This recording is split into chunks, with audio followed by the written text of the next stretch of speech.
Good morning. I was here on Tuesday as well. Everything was kind of lit up and nice for the awards already. And I'm very glad we continue the journey on thinking together the planet and human genius, inventing the ways that we can safeguard our biological species to be living on this one, because I don't think any one of us quite understands why Mars is so attractive, nor how the rocket would be big enough to take many people. And I think this is where we need to start from when we're talking about crunch time.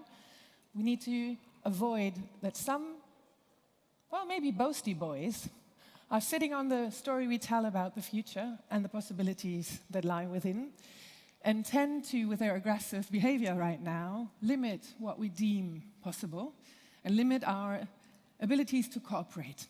And this is why I think we need to be very clear that there right now is a tendency to blindfold, to shy away from things we've already known, tendency to think too small, as if small single silver bullets for making a lot of money would actually be solving the problems. We've been doing that for 35 years. We need systems innovations. We need to think bigger, bolder. And obviously, we have to fight back on capitulating on the human potential. I mean, just last night was another example of how you will not steward a future where everyone on this planet has a space of dignity, humility, and cooperation. I do think we want to not give up on that vision that's emerged in the 20th century after 2 world wars. And this is why I think we have a potential to bring in 3, supporters. I'll tell you a bit more about the turkeys. I'll tell you a bit more about illuminating widely so we don't think too small. And I tell you once again why now is the time to cooperate in the maximum possible imaginary way to push back. Starting off with the turkeys. It is an example that Bertrand Russell brought in when he was trying to tell us why it is so important to look at the horizon.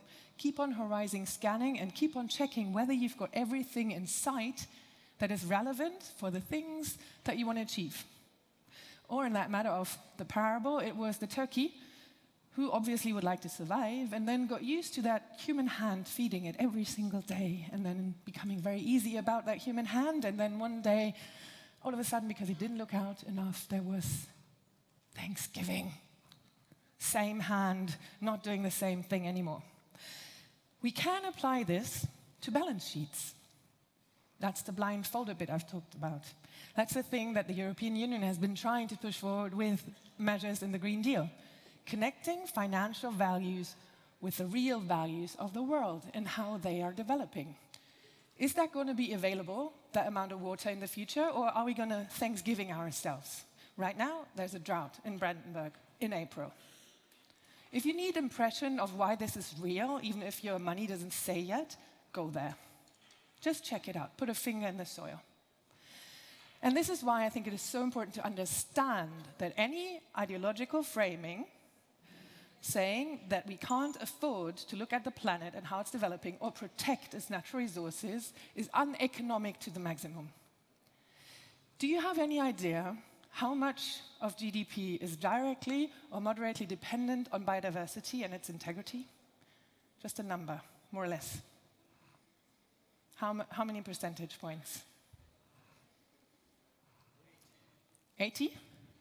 That's why you're at the GreenTech Festival. It is only 60, but whenever you go into a financial place, the maximum you'll get out is 10 or 15.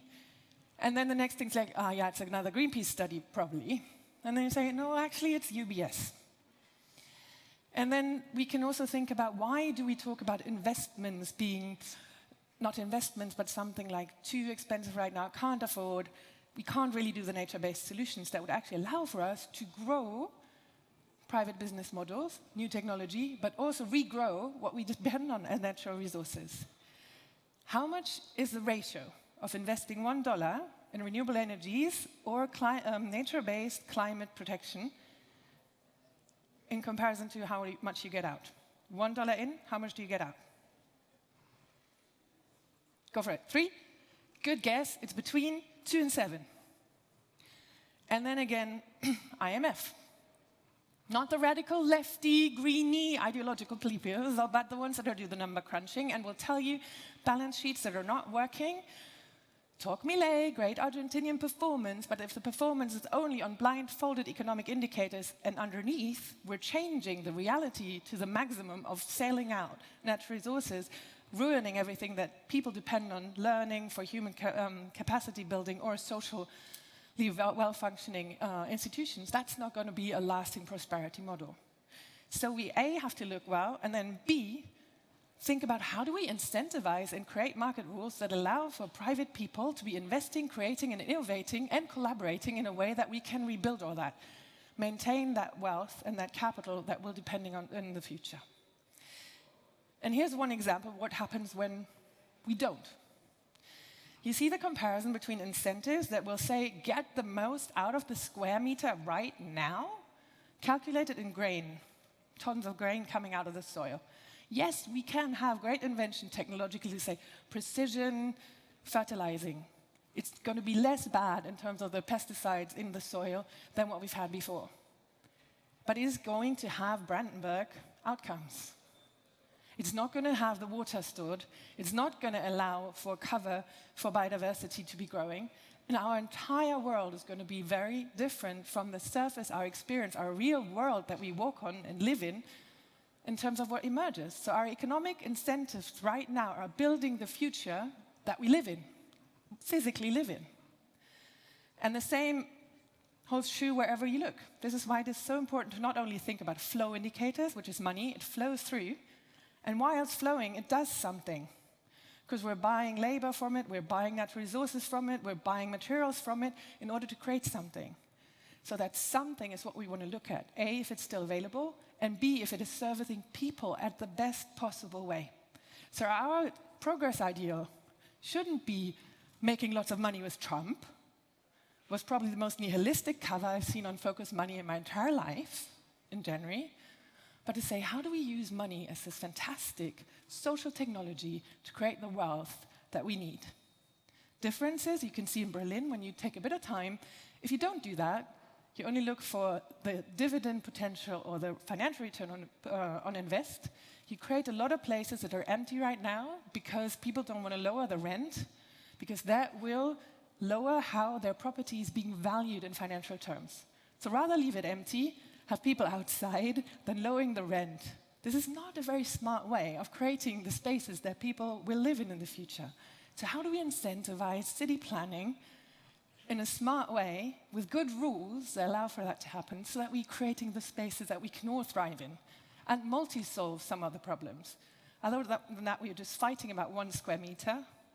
I want to build this on that. No, we need it for renewable energies. No, biodiversity plays a role. Oh no, my car needs a big garage.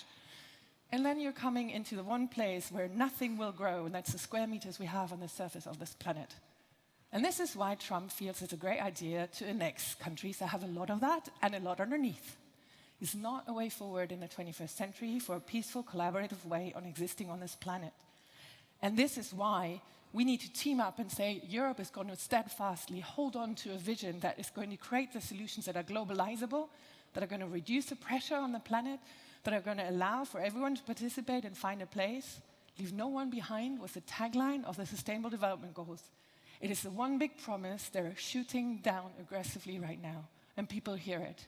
And that's why fear is emerging, and this is why people are faltering, and they're thinking, oh, I'll not speak up too much, maybe I'll kind of go undercover. And then you're next. It's not a way out. Because winner takes it all is aggressive. I mean, when you think about giant law firms, they're the protectors of the rule of law. They're faltering because of predatory competition. Rather have my fellows go down than speak up with them jointly, because I'll get the government contracts then, because I'm complicit in kleptocracy.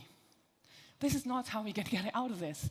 We need, in order to steer the commons, protect the climate, protect biodiversity, protect the oceans, protect what we have in the ground so that everybody can still have a place by collaboration.